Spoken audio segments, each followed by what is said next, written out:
Hey everyone, this is Tim here from Your Six Studios. Today in this video, I'm going to show you how to delete your Amazon account. So in the top right, you can see your login where it says hello, your person's name. Just go on over to that and you'll see this drop down window. Just go on over to your account and select account. And then you'll be brought to this page here. Scroll on down and you can see the section for manage your data right here.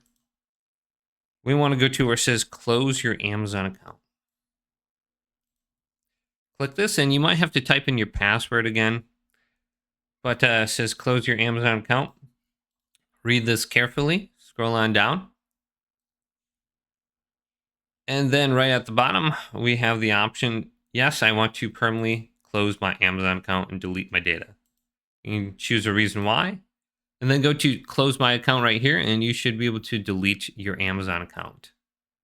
So very easy. Hopefully this video did indeed help you out. If it did, leave it a big thumbs up and subscribe to my channel down below.